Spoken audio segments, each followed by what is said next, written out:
Why is the jury laughing? Zero chance of winning the game. Supposed to talk glamour to you.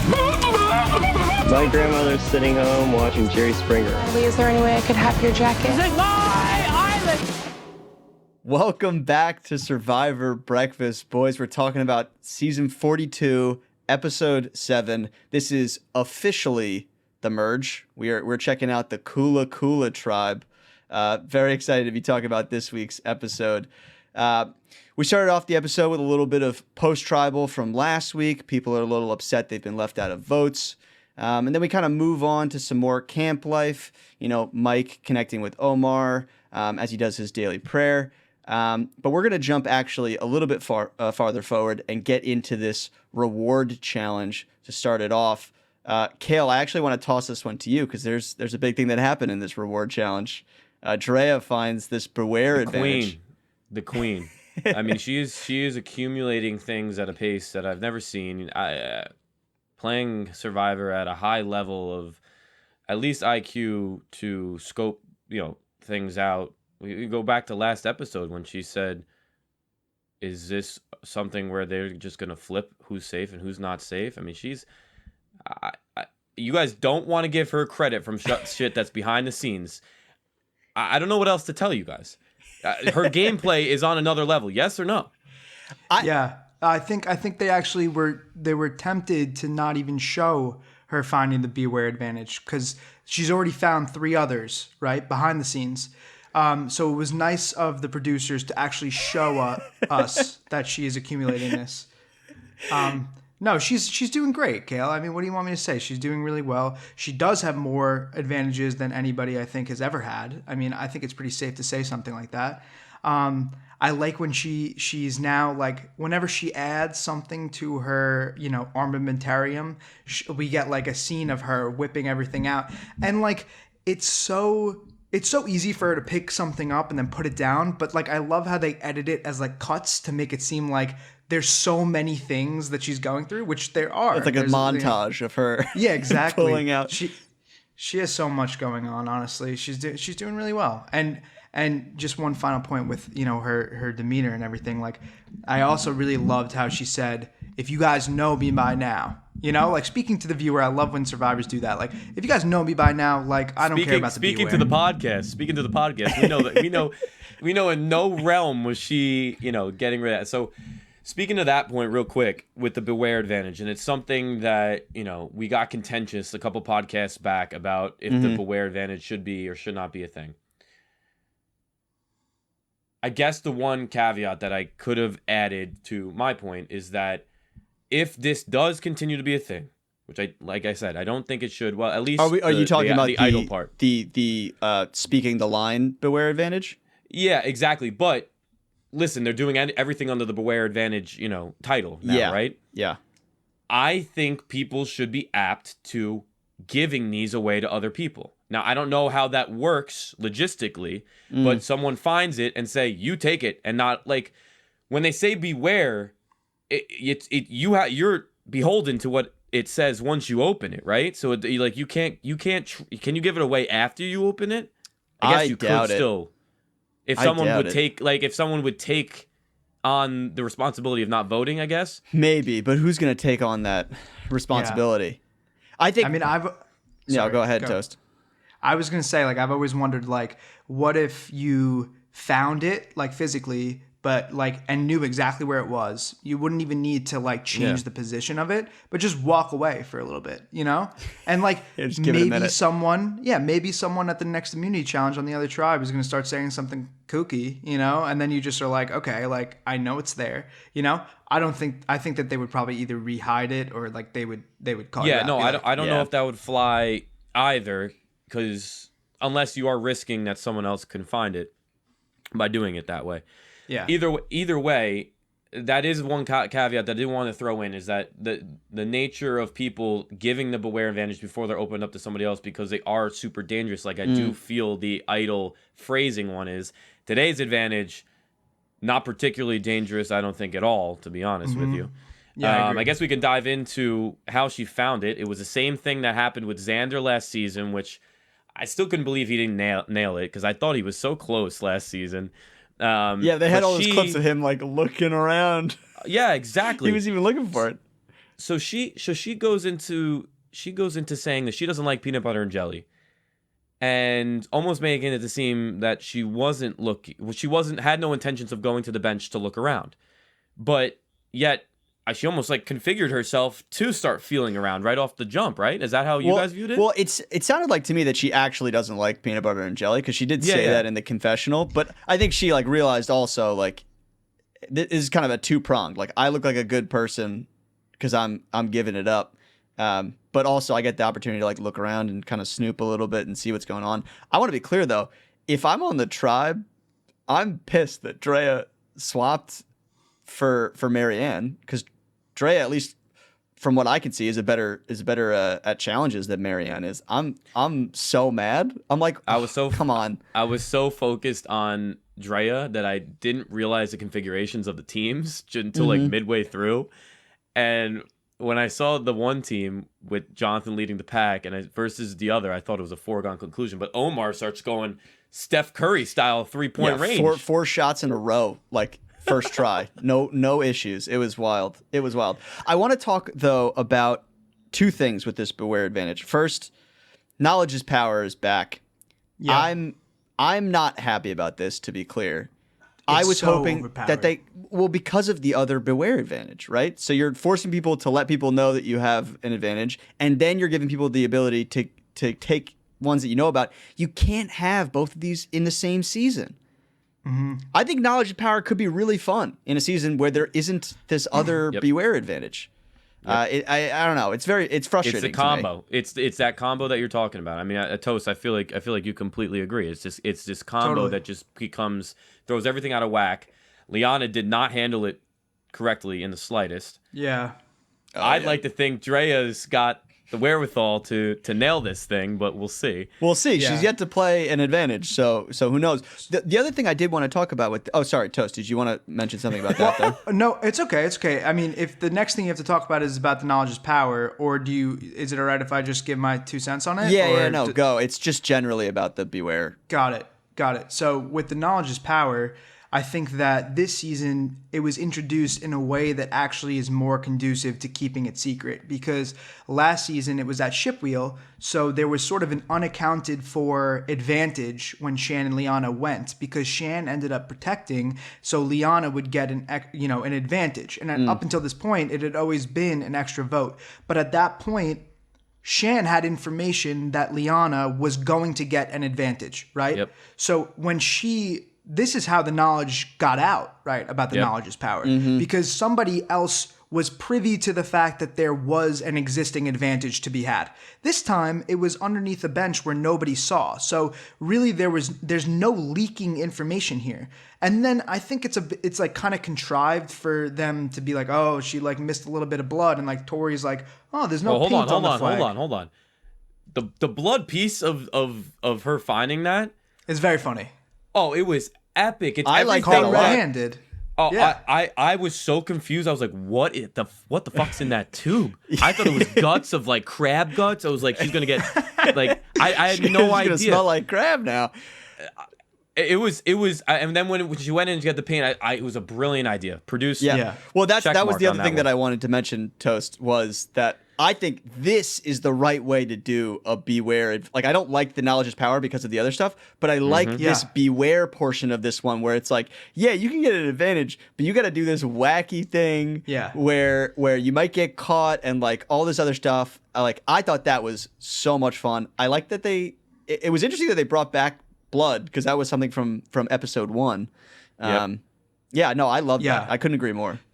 So in this instance, right, just going back, I totally agree. I like the fact that you can do like fun things with it that do incur some risks to the person who's getting bewared, right? Like, it's not like it was like completely easy to do this thing. Like, she did have, she was caught red-handed in a way, but in this case, I think the way that it was shown to us as like Tori is suspecting something, like, and like, oh, like, Drea's being a little bit shady. Like, that is so far off from what we had last time that caused this advantage to not work. I mean, in this case, right, it's totally different than it was last season because there was an advantage that was known, right? Because Shan knew that Liana was coming to the table with some sort of advantage because of how she protected her vote and told Liana to risk hers, right? So that they can, form this alliance that we know was pretty strong. So then aftermath, right? Tiffany gets wind of it because Shan tells Liana, or asks her rather, what was the advantage? What did you get, right? From there, Tiffany goes, right? Tells Evie, right? Because now she's a little bit sus with Liana. Yeah. Evie spreads it around, and then Xander, who ends up being pivotal in this big play, finds out this information from Danny, of all people, right? Because in one day, it spread like wildfire, and everyone in the tribe knew about it, right? This is different in this case, right? It's not the same. Tori having some sort of inkling that there is something suspicious about what, the behavior of Drea, right? Does not say that either A, she has an advantage, or by no means does it convey what that advantage is, right? So there's no way that, a little bit of blood on her arm, red paint, right? And a poor lie to cover it up is enough to be like, she has this all-powerful advantage, right? So, like, it's a lot different this season. For sure, but I think at least my issue with this is not necessarily that I liked the play where they baited out the knowledge is power. I thought that was really fun. My problem with the knowledge is power is the other beware, because that is bringing attention to people with idols and then giving somebody the ability to take them. The combo is deadly, and to your point, Toast, this is why I was so contentious 2 weeks ago. The secrecy being taken out of the game of Survivor is the biggest problem that I have. You don't get a moment, which is widely seen as, I think, like almost a top 5 idol play at least, or maybe top 5 moment of Kelly Wentworth in Second Chances. Not one person had any faith in Kelly Wentworth's ability to find an idol. So they said, in no way in hell does this woman have an idol in her pocket in the slightest. Little did they know, she got it weeks back. She had an idol in her pocket. It was secret as hell for weeks on end. And boom, smashed. Andrew Savage goes home. It was an epic moment born out of secrecy, and I don't like when Survivor takes that away, which is what they did all last season. Everybody knew everything, and it was just a clusterfuck. Yeah. So, to your point, Toast, this was way better, and way better beware advantage. I don't know. Did you guys see Hannah Shapiro's tweet from what season is she on? Millennials, Gen X? No, I didn't see it. What did you see? She tweeted something last week that I saw. But No. About the beware advantage this week. No, go for it. She goes, Drea, just be bold. Say it was period blood. Be bold. Be straight up bold. That's funny. I don't know how you passed that off. But. Well, I think this is something that I want to talk about too. Was she should have just gone with it was blood. Like, to be like, oh, damn, I must have scraped myself. I'm going to go wash off in the ocean. Like, that's such an easy, like... That's no, I agree with that. I mean, why are you doing this whole paint thing? Like, just keep it cool. Like, oh, yeah, maybe. I don't know. I'll go wash it off. Yeah. No, if she looked down at it and it looked like it was decent enough, she probably knows Tori's tendencies. If Tori was the person then to just grab her arm and look, that would be a problem. Yeah, where's Tori like goes like this, like, starts smelling it, like, like. But I agree, like, just say it's blood, like, you're probably gonna be safe. Oh, damn, I must have scraped myself. I gotta get out of here. Potentially could have had a point. You could have ran with it. There was no questions asked, and boom. Yeah, it's a non-starter. I was gonna say, if someone said that to me, I'd be like, okay, yes, it is, and that's that. Yeah. Like, to me, that's the same mistake that Hai made on the first episode that never came up ever. But like putting blood on himself is like, don't do it, man. Why are you doing this? I'm not gonna dive into the statement that you hate that I dive into, but everyone's here to play, and that's another moment. Tori's just here to play. Yeah. And Kale, she is rich right now. She is rolling in it. Survivor rich. Kale, I think the Kelly Wentworth idol play is probably the best idol play, for the record. Just to go back to that, you said top 5. I think it might be number 1. Well, a lot of people love everything that happened in Heroes Villains too. So for sure, but that's the most amount of votes canceled out by an idol, and 9 votes, which is pretty born sick. out of secrecy. Born out of secrecy, and they got cocky. They said there's no way in hell that this woman has an idol. Well, that's actually I want to clarify too, Kale. Like, Would you be okay with a knowledge is power, but no other beware? Yeah, advantage? we agree on that. Yeah. Yeah, 100%. That's a great Because like then it becomes modification. risky. Oh, Drea reads off the advantage. She goes, all right, Marianne has an idol. Mike has an idol. Can she even take an amulet? Who fucking knows at this point? I think she can take anything. Yeah. If she takes the amulet, do you think that means that There's like, only 2 now. It's like the equivalent to voting somebody There's out. no way that's allowed, but that's But basically like you can't take it's the like amulet. stealing an extra vote almost. Yeah. because it equals an extra vote, and you're just like, You oh, got to I'll take watch an out with extra- that though, because if you steal one of them, if one of the amulets, then the other person's like, "Well, I'm obviously going to vote you Yeah, out now." 'cause the I've amulet gotta-" is not getting touched with this. The No, amulet's no, not getting touched. But No, it cannot. the big thing, the reason why I think knowledge is power, just to finish my thoughts on it, is so overpowered, is because we've had other things in the past like the super idol, right, where like it's so powerful you can save yourself after the votes have been read, right? We've never seen that actually come to fruition, but it really does have that power. This is so devastating because it gives you power, yes, but it really cripples the person that you're sort of like attacking in this moment because because you're it's done after people vote, right? I think no, it's you read it before. You read it before in the middle of tribal is the way that Liana did it last season. Are you sure it's not after the votes? No. Because then there was the huge scramble after, remember? Like, it was a live tribal where they had to reconfigure the votes. You're right. They did scramble after that. Then Tiffany's like, oh, do I play the idol for Evie? And Xander's like, no, don't do No, it. yeah, you're right. So it's like a conversation during tribal where you would say it. But I'm just saying, like, the thought process of the knowledge is power is devastating because you're really affecting someone else. You're gaining an idol, sure, but you're really taking away someone else's protection in the process. Yeah. So it's really, +1, -1, right? It's like, it's I think really we got to powerful thing. rehatch it because I'm almost certain that it was even What, way you don't worse. trust me? Okay. Toast? I think I remember thinking that it was way worse because someone's voting a certain way, knowing that they can save themselves with an idol, and then the knowledge is power stole that from under them. I think you're confusing the pre-merge vote last season and the one after, because knowledge of power happened not at that one, happened at the one after. We can. I'm pretty sure about this. So, Kale, you may be confused here. I still may be confused. We might both be confused, but I'm positive that they just have a conversation because the vote happens after that, right? Shan goes no, like Liana's like, oh, Xander doesn't have an idol, and then Sharon's like, no, he gave his idol to Evie. So now they're wondering who should they vote for, Evie or Sydney. This is the same episode. No, it wasn't that Yes, episode. it is. Yes, No, it because wasn't. It was the one after. No, because the next episode Tiffany goes home. In this episode, they're saying, Tiffany, should we play it for Evie? And Xander All says right, no. boys, we're gonna have to do a little look up getting after off this. track. Yeah, we're talking I about agree. last season too much. But listen, you guys, you can go ahead and trust me on this one. Just go ahead and trust me. And look, I don't know if you could trust this guy. Anyways, let me got just say this shifty real eyes. quick as we talk into the gameplay of the players. I said this last week with Drea. Every single week that this woman gets by with having a medley of different devices at her disposal, she is getting incredibly more dangerous.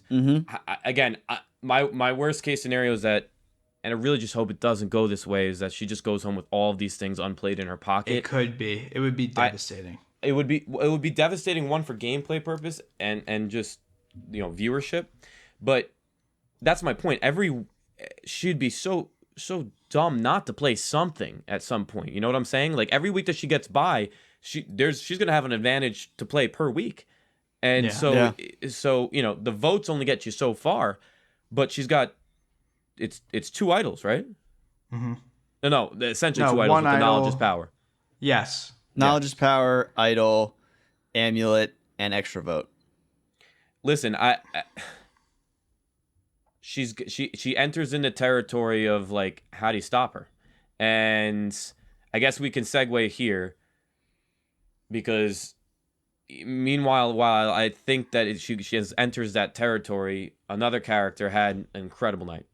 And I think we gotta get into this immunity challenge. Before we get into the immunity challenge itself, though, right before Jeff does this rice negotiation that we saw from last season, he's trying to get a bunch of them to sit out of the immunity challenge in order to get rice for the tribe, or you could just sit out, a few people and they get individual portions of rice.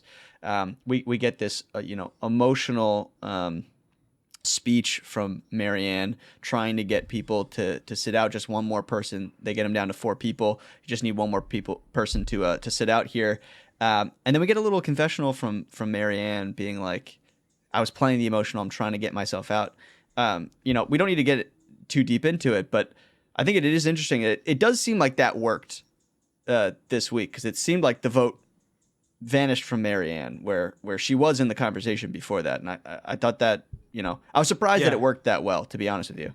Yeah, no, I thought it was a brilliant move. I tweeted about it. I said I thought it was a brilliant move, and I didn't even realize that they had that whole thing. John said, "I will not write down any one of your names," and almost like a steadfast Gandalf in you shall not pass. Gandalf? Yeah, it is thou Gandalf. shalt not pass. Yeah. Yeah, it is Gandalf. And sorry, go ahead, but that's how I thought about it. So no, I totally agree. I think that Marianne is I empathize with Marianne so easily. Like, she's such an easy person to understand, and I mean, they throw some sappy music behind it, but even when she's talking earlier in the episode about how she feels like she's looking at the cool kids, and how she's not really fitting in, even though her whole goal is to show that people like her can do this, right? People who are sort of outcasted in a way. And every time she talks, I'm just you're great. I'm rooting for you, And then it's great to see her do something so compelling like that, and then also have that cheeky little confessional afterwards to be like they fell for my emotional, which was awesome, because she's like, people say you shouldn't use emotion, but I weaponized it, which is really cool. I mean, it worked out for her. It did work out. Yeah. I don't know. Yeah. I think though. Oh, sorry. Go ahead, Gil. No, I was just gonna say you seem to be poking at the fact that yet another character is playing hard as heck. So that's all I gotta say. Another character, another member of the. It feels like Kale's implying something about how he feels about the cast. I do think though. Let's be real. The reason it worked is because you had so many other people that were easy votes. You know what I mean? I agree. If she really was at the bottom and there wasn't anybody any other easy votes, I don't think it would have worked. But it's still nice. It's still nice. It was still a great play. I thought it was wonderful. Yeah. So just a point, really quick, to point out as something that I noticed. Right? Jeff says preemptively, "I am willing to accept 4."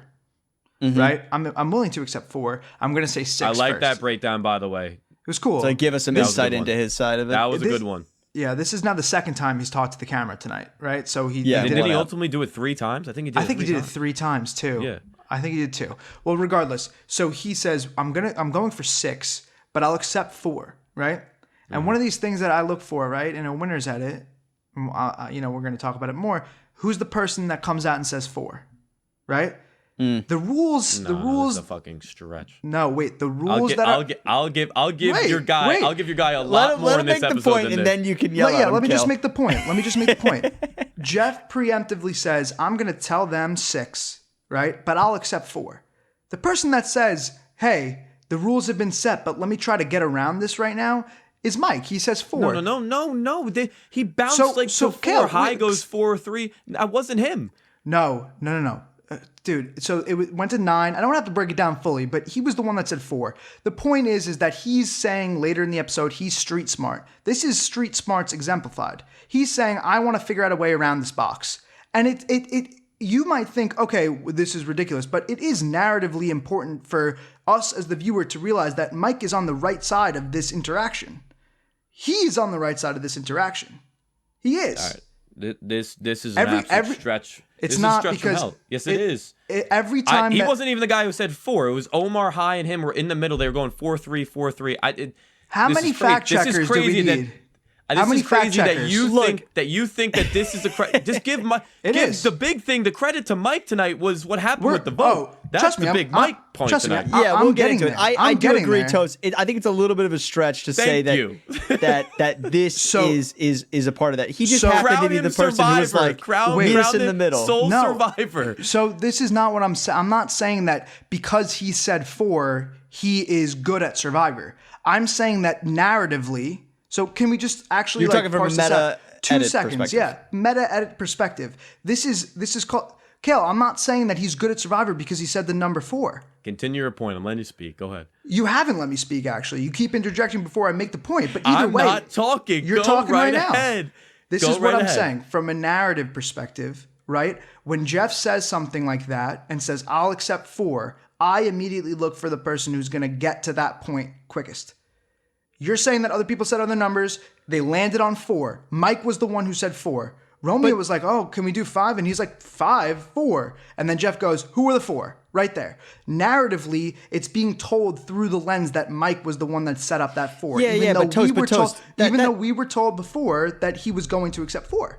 That has nothing to do with the edit. He just happened to be the person who got there first. But the edit is conveying that to us. No, but Toast, they weren't is- going to edit it like somebody else said that.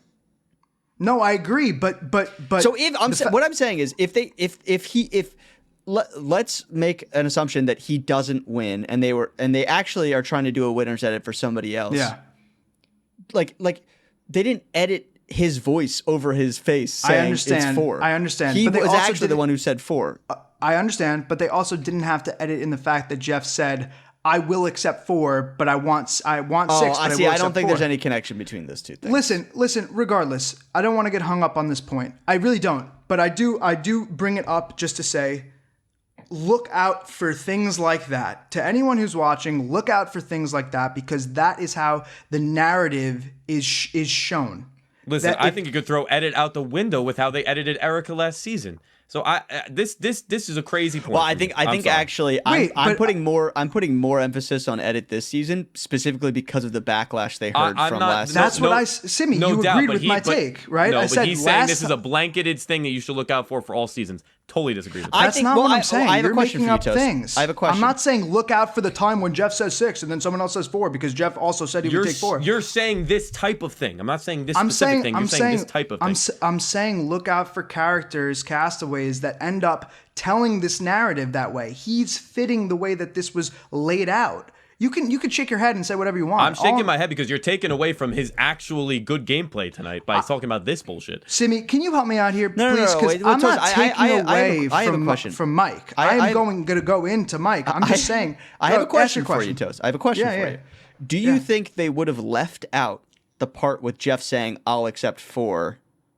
So assuming Mike, I don't know. I don't know. All I'm saying is that even if it's coincidental, which it very well may be, as you guys are saying, it still is interesting and something to take note of when somebody that we think is getting a winner's edit ends up fulfilling the role that is required of them in that moment in the edit. That's all I'm saying. I get. It's interesting. Yeah. You're right. I mean, listen, and if Mike wins, I'm not going to be like, hey guys, remember when I said this thing? I'm not going to be like that. Highly doubt that he I won't think- say that.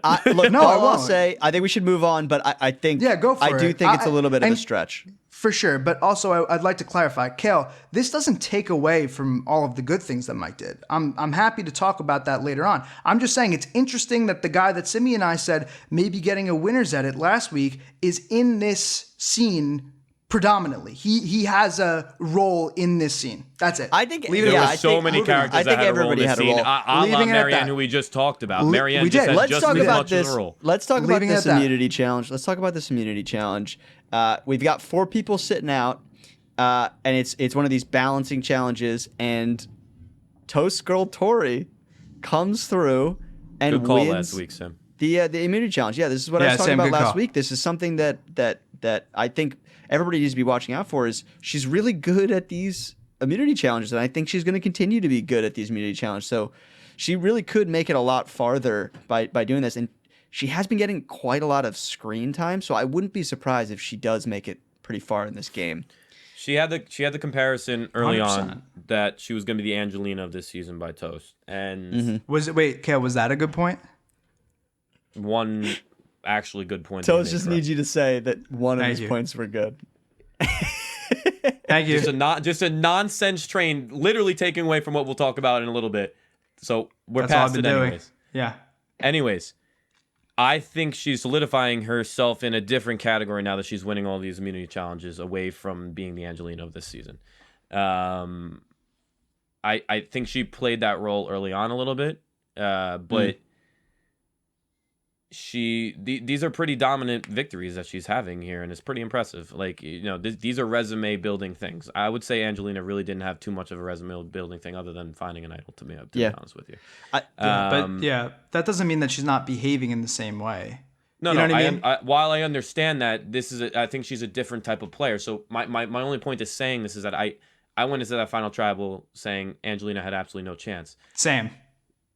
Tori is building a resume. Is my point.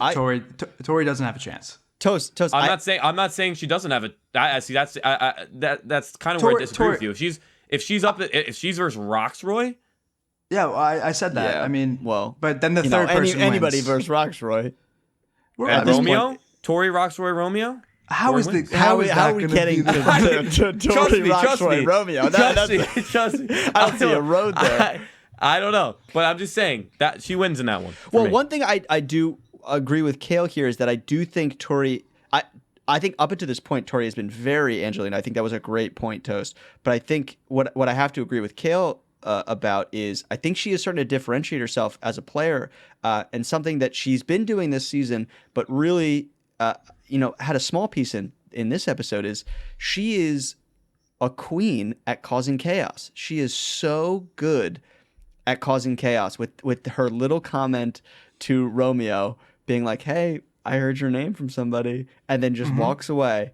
And she knows she's in the out group, so she just goes, "I'm just gonna make their jobs as hard as possible right now." For sure. And I think I respect it. I respect that too. I respect the move. I don't necessarily think that the players that she's playing with respect it though. From what we're being shown, right? I think that Tori can win every single immunity till the end and still not win.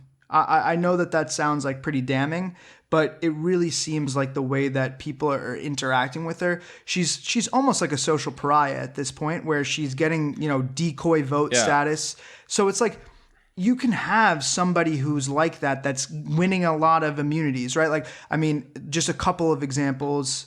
Well, one of them more pertinent is like Monica, right, from Blood versus Water. She won, I think, 4 immunities, and she won a good handful. She got 1 vote at Final Tribal. Like, the direct relationship between amount of immunity wins and how the vote will shake out in the end is not really there, I don't think, unless you have respect. I mean, and Monica's husband, Brad Culpepper, right, won 5 immunity challenges and still lost to Sarah Lucina. So it's not like it's a 1-to-1. Chrissy, right? Heroes, Hustlers. I agree with you, and it would have to take the perfect mix. That's why I threw that caveat in there. Yeah. But listen, I love Tori. I love Tori. I don't think she has the win though. The biggest reason to talking to both of what your guys are saying is that one of the undertones of this season, when we look back at it, will be the different little beefs that exist, all riddled throughout the camp. Mm-hmm. Tori's got beef to the heavens with Roxroy. I mean, Roxroy goes "Adios, amigo" when she drops off the drops off the necklace. So funny. These two hate each other. Drea, Tori's on her last nerve. I mean, that seems like anybody can kind of get on Drea's last nerve in 2 seconds. And then talking about another beef, we'll talk about it a little bit later, but the Romeo High beef is kindling too. So, anyways, with Tori's sake. Yeah, she's gotten under the skin of a few people already, so I don't think she's getting out from under that. So that's her biggest problem. But the longevity is there, which is something that I've been saying. I know that you guys probably agree with me. She's getting the edit, like Simi suggested earlier, of somebody who may make it to Final Tribal and lose. Mm-hmm. I want to get away from I want to get away from the edit. I want to get away from the edit piece, though. I don't want to talk about. So you do that. Let me push the edit piece a little bit because I think it has merit. I do think it has merit as well. I mean, she's gotten a lot of screen time. What I do want to say though, Toast, of course, I do think that if she can keep playing this Queen of Chaos role, I think that you could get to a point where she can make an argument to be like, I was in danger, and in the times I didn't win immunity, I caused so much chaos. This assumes that she can make a play with that chaos.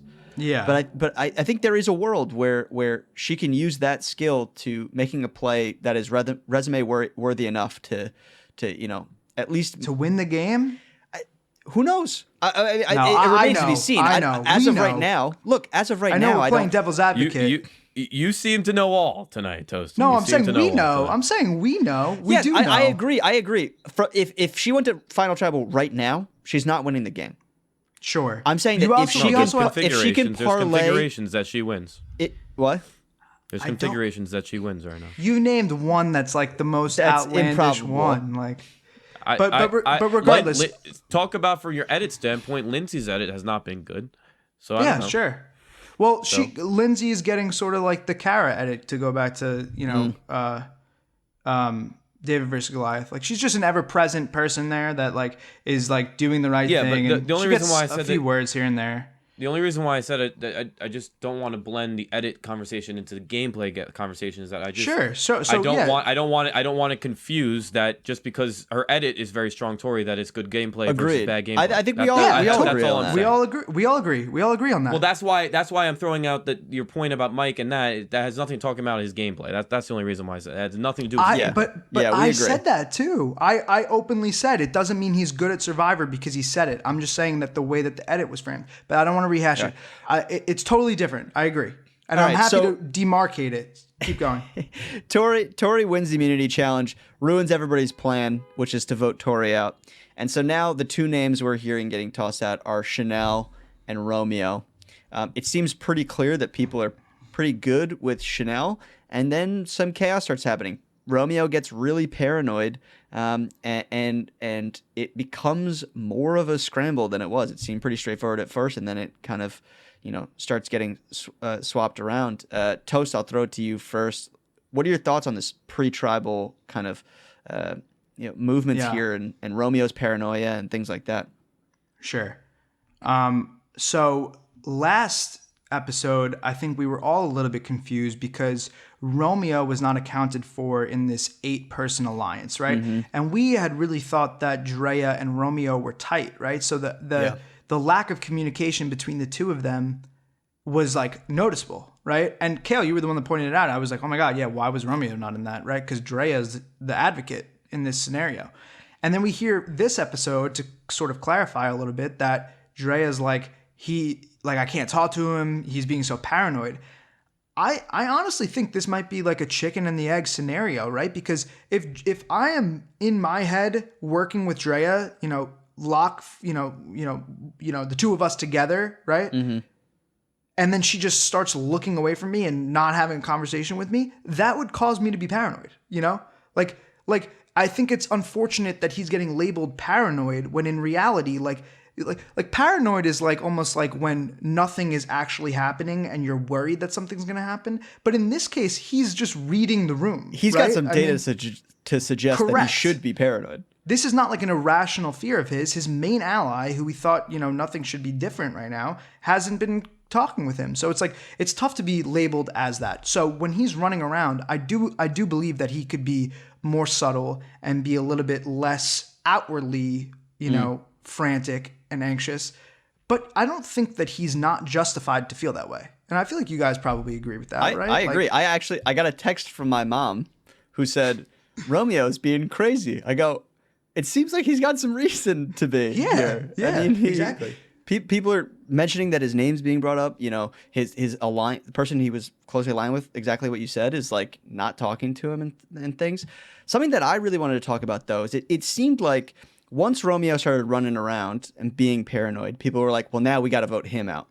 He has inserted himself. Well, there was one guy who was leading the charge on that.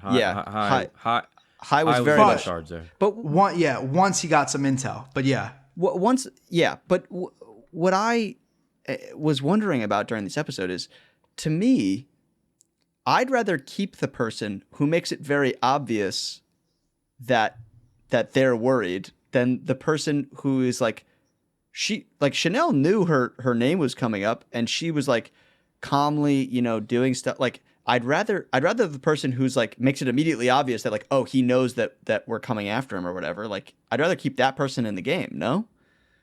Well, what you're talking about basically is the same argument that, and kind of the same point you were leading when it was Chanel versus Daniel.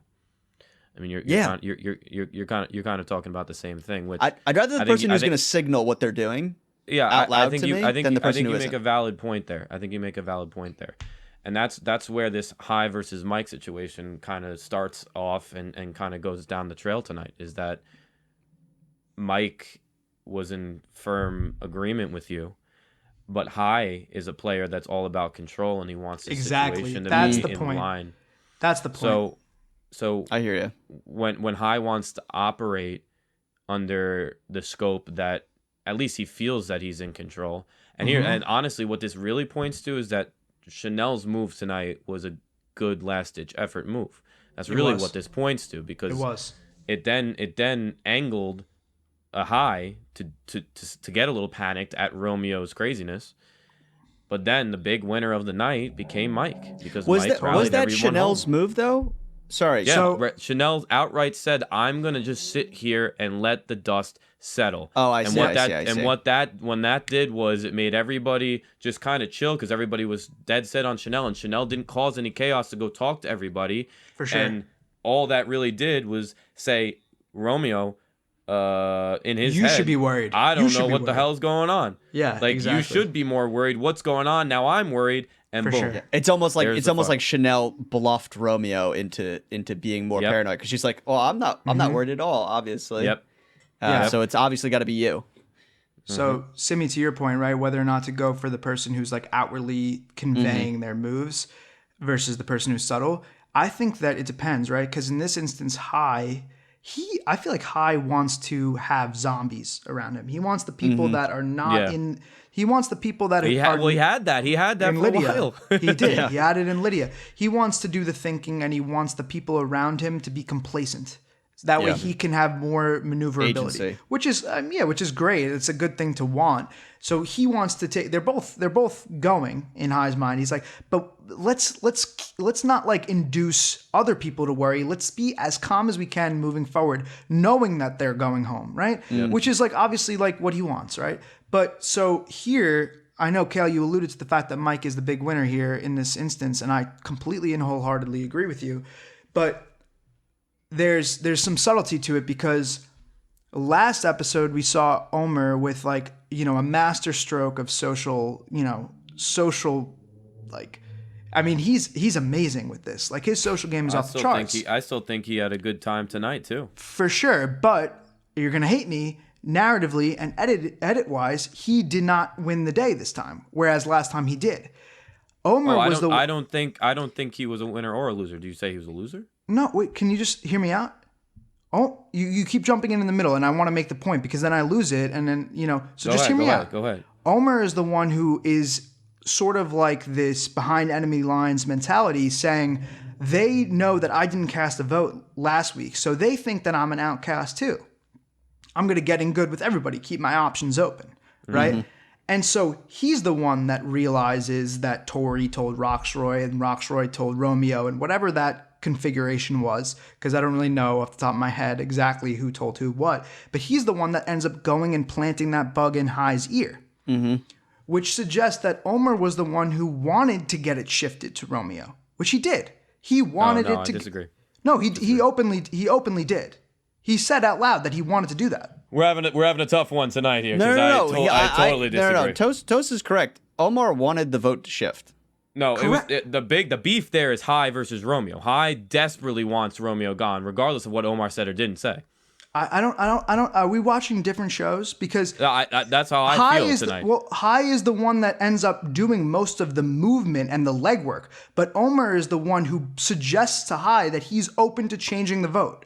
I agree with you here, Toast, where Omar won the edit for this.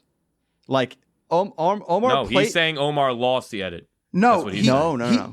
So, Yes, he is. So wait. You're both right, and you're both wrong. He won the edit in the sense that he was the one who suggested that this would be the course of action, and then Hai did all the legwork. But he lost just because Romeo didn't end up going home. But that's the thing. That's the thing I want to point about Omar's play tonight, is that he played this exactly like how he played the vote last week. Correct. As if he didn't even have a vote. He played is it great. like that, which I think is such a good way to play it, because even though he lost, right? Yeah. Yes, exactly. I don't think he lost. But that's what I mean. continue. That's what I mean. He didn't, because Yep. he wasn't You're seen playing to the be middle making ground. any of these moves. I get it. He keeps doing the thing, which is, to me, in my brain, this is the ideal way to play Yep. Survivor, is to be making Yeah, for sure. decisions without being seen to be made decisions. You're accepting And ideas into other High people's heads is- and let yeah. them lead it, right? High is the exact opposite right now, where he's, He's outwardly firmly in making the driver's decisions, and he hasn't won his way once. He's Mm-hmm. firmly in the driver's seat, but he's driving in reverse. You know, He's in one of those student driver cars where like the other guy can like take control. Yeah, because he in his head is autonomous, and he plays that way. But he's also, each time he takes the reins, the vote doesn't go his way. So let me just break down exactly where I think everybody is on this. Kale, you're saying he didn't lose because he was playing really well. Omar, you're talking about? Omar, yeah. Correct. Simi, you also are saying the same thing, but you're also conveying to me that you understand that my point is that Omar did want I understand Romeo. your point, but you're just getting down a dangerous conversation with looking at it through an edit lens. Just talk about it from a gameplay standpoint, which is where Sim was talking about it from, and I it know. was great gameplay. I think we how can talk I about view it. both. It was We great can have gameplay, both but also conversations. I think Yeah. the edit is conveying to us how Omar is playing, and he's Correct. playing very well. Correct, but the outcome this time was different than last time. He Yes. played well in both scenarios. He did. But that's what I mean 100%. is he's playing so well that it doesn't actually matter that it didn't Yep. go his way. And I Exactly. think Okay. that's the important part. That's fair to say, but who did get their way? Mike Mike, got his way, but I actually think that this might. I mean, we'll see next week, obviously, but I am a little bit worried because Mike's closest ally here has been High, and now him and High are on the opposite sides of a vote, and that worries me for Mike, because it remains to be seen. What happens when High doesn't get control, right? My guess is he lashes out because that's what happened, earlier in the season when, I'm not going to rocks, you know what I mean? And then he firmly takes control again. I'm Yeah. worried for Mike here. This could be a High Mike clash because, they're starting Yeah. to split this 8 essentially. I feel like Mike has a bit of an out in the sense that he stuck with the original vote, right?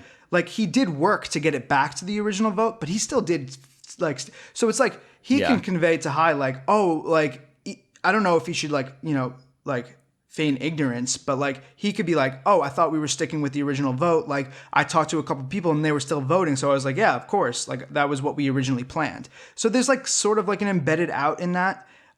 It's not like they were directly voting against each other. This is what's great about this episode is because usually you're at the end of a Survivor episode, you're like, is it this person going home or this person going home? In this case, it's is this person going home or is this person going home? But it's who is orchestrating who's going home? It doesn't matter who is going home. It's who at that made point, the better plays and things like to that. get that person to go home, which is cool because it's they're not directly antagonistic, Mike and High, right? But they are voting for two opposite people in this scenario. It's interesting. So it's cool. It's cool. And I would love to see how it falls out, right? Because there could be a fallout, like you said. Or they could really mend the bridge pretty easily. So or just be like, it's yeah, yet to hey, be seen. didn't work out for us last week, but we know who we're voting for this week, kind of thing. That too, right? That's the other embedded thing is okay, we got rid of Chanel. We'll just get rid of Romeo this time, right? Or It's not Tori. like we, exactly. The Yeah. decoy. Okay. Sorry, Kale. I feel like you've wanted to say something and I've just been going. No? No. Do you agree that Omar was the one who told High? It didn't matter to me. Is my point. High High anti really Romeo when that happened. So Fine, that's- but that's did the he point. did he say it or no? I get that it doesn't matter, but did he? I don't remember because it didn't. Okay. My point is that it didn't matter. Well, I know something what your interesting point to is. me that happened in Tribal here was High was coming after Romeo. Yeah, this And- was absurd. and let's be clear though, bad play. You're just Yeah. so he's already paranoid. Why are you giving him even more data to suggest you're going home tonight? Why? I don't understand it at all. Yeah, it seemed why making gratuitous, this right? obvious? Yeah, it seemed like it was no reason to, right? If you're voting for him, vote for him. But Unless you don't have to say, you're voting for Chanel, in which case, bravo. Yeah, exactly. But you they weren't. weren't. Yeah. Why that- would you be outwardly calling the paranoid person paranoid just to make them more paranoid, right? For no reason. Yeah. No? It was very antagonistic. It was. It was a lot. And that speaks to your point, Kale, right? That they were going at each other's throats. Yeah, no, they seem to be beefing, and I think that leads to we had no idea who voted for High, spelt like by. I'm pretty sure Romeo. a friend of ours made. No, I know. We find sorry. out Sorry. that it was Romeo, and a friend of ours made the point. It was high spelt in the language of how you would spell by. Their beef went really down to the. I really to the boat hope here. that was a pun, because that would be hilarious. I totally think that it was. They truly are not seeing eye to eye. Well, Or high the or crazy bi. thing was that like Romeo knows gonna High's say, not but- going home. You know what I mean? Yeah. He knows it. Yeah. He's just it's Yeah. a pure spite vote and just went.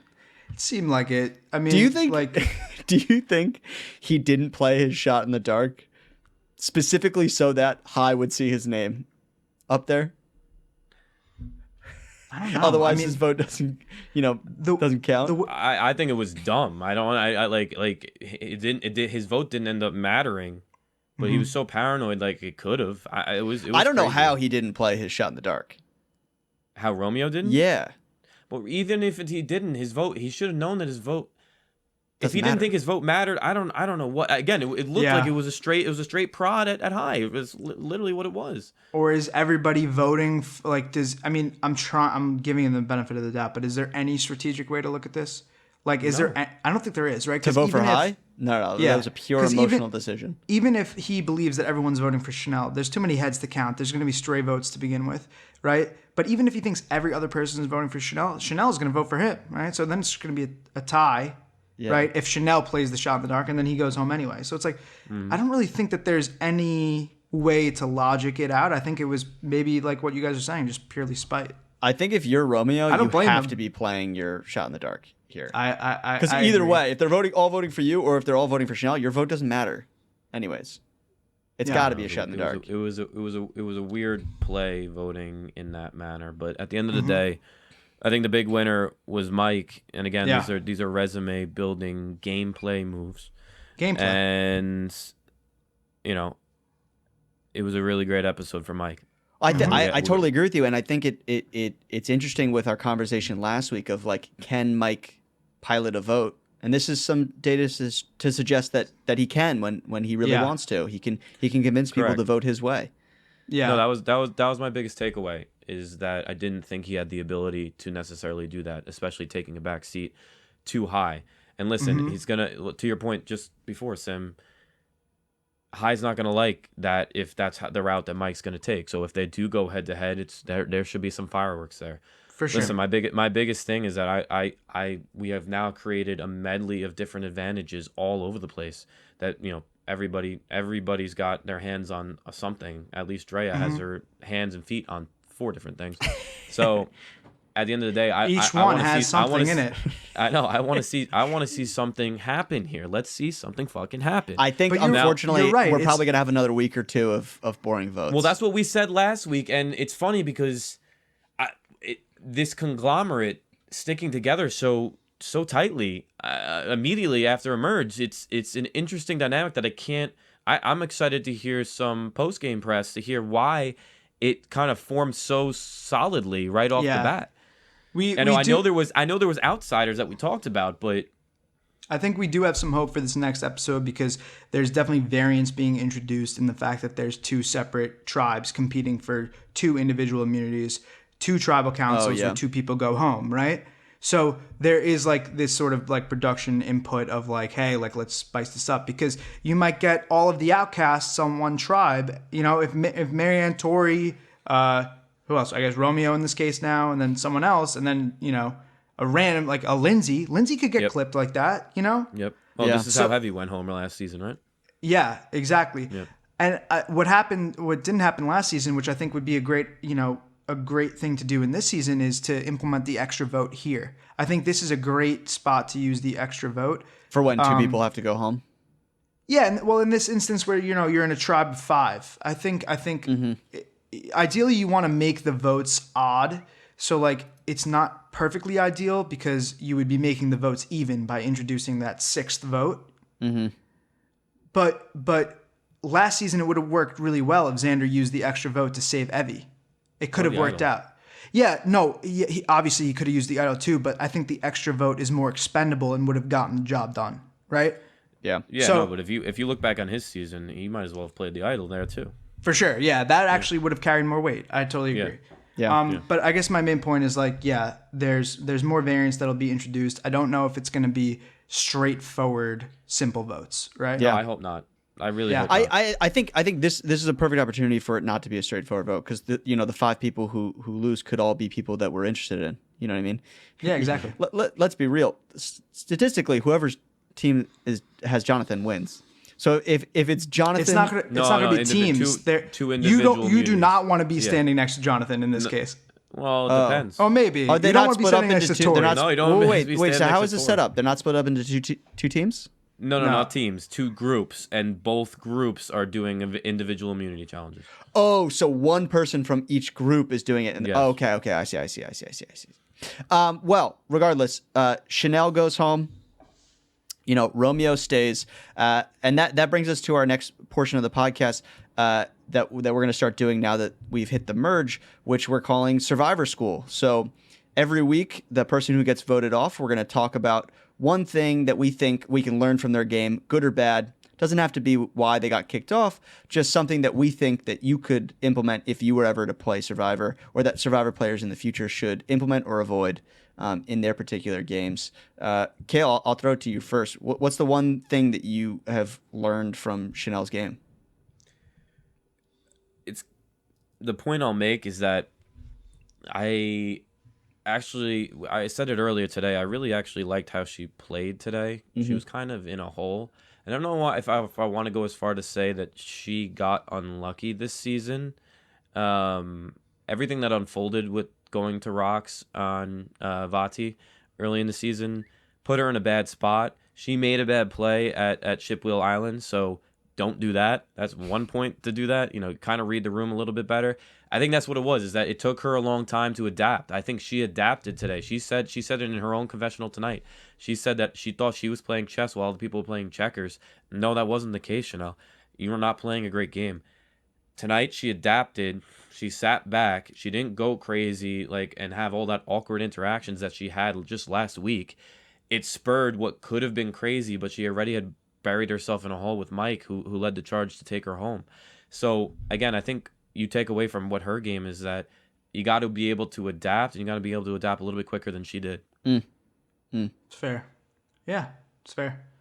I would say I totally agree with you, right? I think she got her, her dose of humility, but it came a little bit too late, right? I think that's one thing that we can learn is that, you don't have to be so overconfident, right, in your own abilities. Stay humble in the fact that, it's an ever-changing game, right? We see that in Omar, right? Direct contradiction to Chanel Omar's position last week was in direct contradiction to Chanel when she didn't have a vote saying she's going to run the whole show. Omar did it and didn't make a fuss. He just did the thing, right? And that spoke louder. I think that that's one thing. And then another thing is I think that in certain instances, it's better to openly convey trust when other people will know your intentions rather than fail to make trust at all. Which is to say that this goes back to the rock draw, right? Chanel kept quiet, right? She became an enigma. She didn't actually step up and say, this is where I stand. I'm putting my flag in the ground. That does seem scary to do, right? Because then you're, ostracizing the people that you're against in that scenario. But Chanel failed to establish trust with anybody. And she became distrusted by everybody, which is a problem. It's better to have 2 enemies, right, than to have every person around you not trust you, right? So in some instances, it's better to take a stand and just stick your neck out and say, this is where I stand. Yeah. That's my takeaway. Yeah. I agree with both of you guys. I think my big takeaway from Chanel's game here is one of complacency. Last week, it was very clear to us, the audience, and I think to Chanel, that she was on the outs. She wasn't in the in-group. She kept walking up to groups and they kept dispersing. She knew there was an issue, and it didn't seem like she was doing any work to get herself out of that scenario. It seemed like she knew she was on the outs and then was like, oh, I hope it just kind of solves itself. She wasn't putting in the effort she needed to, and I think my big takeaway is that, if you think you're in danger, put some legwork in, talk to some people, do some work, and either try to find a new alliance or work some way to make somebody else, more dangerous than you. I think, and this obviously could be an edit problem, but it did seem like she was a little complacent with realizing I'm on the outs, and then, well, I'll just sit around. I totally understand your point, but I think I agree more with Kale in the sense that was an active move, right? No. I don't want to take away from it. For sure, this episode. But you're saying in the past. I'm talking about in the past, she has known that she was on the outs, and she hasn't done any work to get herself out of it. It's the same thing with, she got a little bit of goodwill when that ill will got put on Daniel, at that rock draw vote, or the no rock draw vote. But once that negative opinion is on Daniel, now you've also got to do some work to get yourself in the positive. Yeah. And she didn't Especially do that once work. Daniel's gone, right? Exactly, because now there's nobody listen, left to be mad about. The nail in the coffin for her was Mike's charge led against her, and the nail in the coffin for him against her was her rogue vote against him. So there was riddled, either over. Right. But again, that vote was born out of deducing decent survivor logic. She just threw it at the wrong person. She threw it at the wrong person. I think that there was a lot of pieces that were there for Chanel, to be honest with you. But just a lot of sporadic, poorly chose, items for her to do, specifically ship Will Island. That's where it all went bad. For sure. For sure. Well, yeah. Let's move on to our. That's a good point too. Yeah, definitely. Let's move on to our stock report to close out the ep. Kale, stock report. Who went up this week? Who went down this week? What are you looking at? I said it last week. I didn't think he had the ability to lead a vote. I don't necessarily know if this was a led vote. This was kind of just a change back from where it could have been deterred into a path that he didn't want it to be. But I got to give Mike his credit tonight. It was really, really, really well done. And your guys' points of saying that he has got winner possibilities. Yes, I totally agree with that. Listen, I give him the stock up. I'll give one more person the stock up. I'll briefly say stock down was Romeo. Bad night. Yeah. Bad vote. It didn't make any sense. He went chaotic.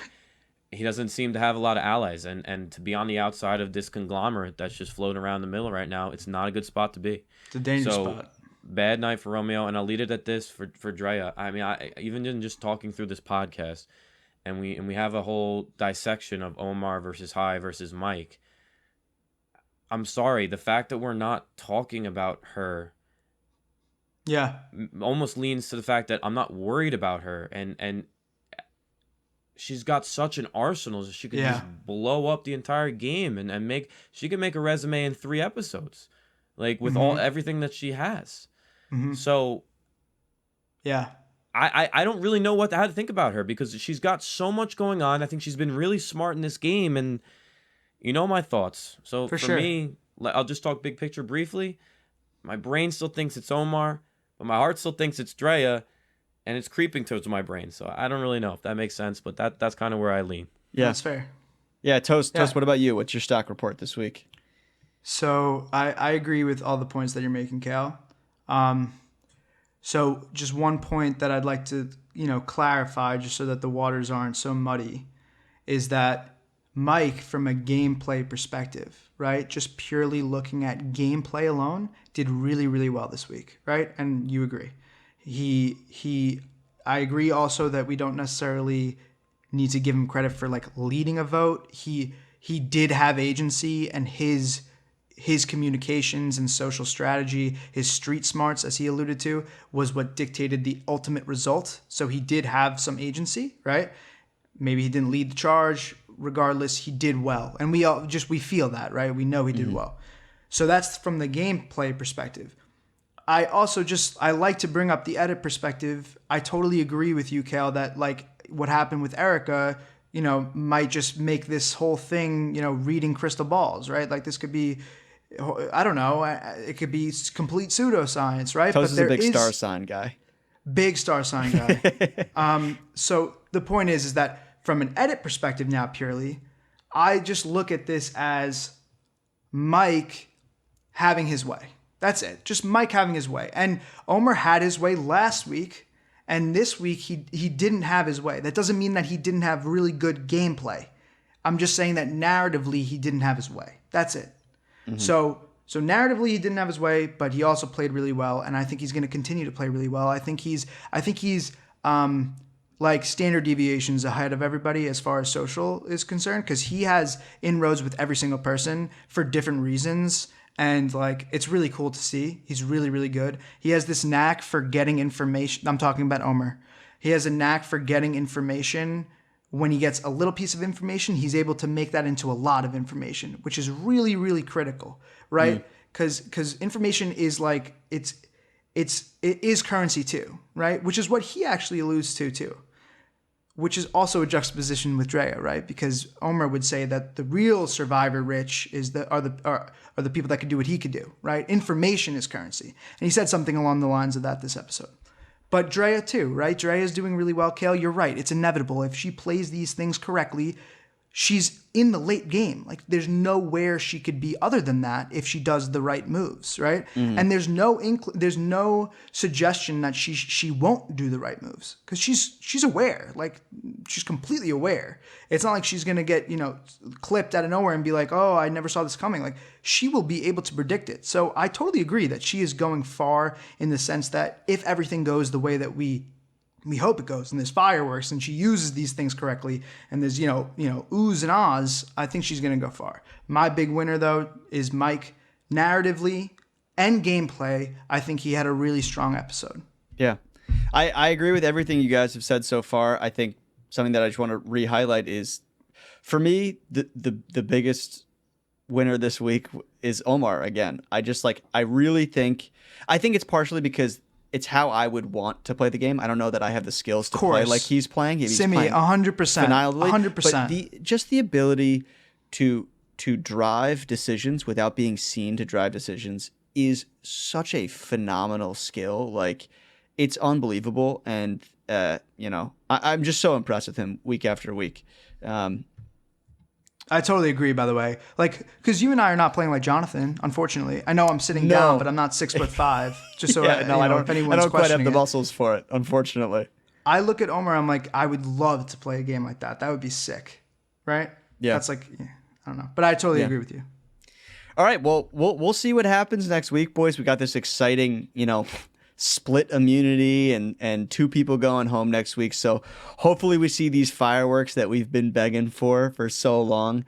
I'm really excited to see where the rest of this episode goes, boys, or this season, rather. If you guys are listening on Apple Podcasts, or iTunes, please give us a rate and review. It really helps the show. If you're watching on YouTube, give us a like. Smash that like. Yeah, Kale. And subscribe to the channel. Get down in the comments. Talk to us about what you guys are thinking. We want to engage. We want to hear what everybody has to say. And the only thing I'd close it out with, boys, is Cass is looking pretty good this season. Cass is looking great. Cass Phenomenal. is looking great. Queen Drea. That's all I gotta say. Part of the cast. Queen Drea. All right. I'll see you boys next week. See ya. Peace.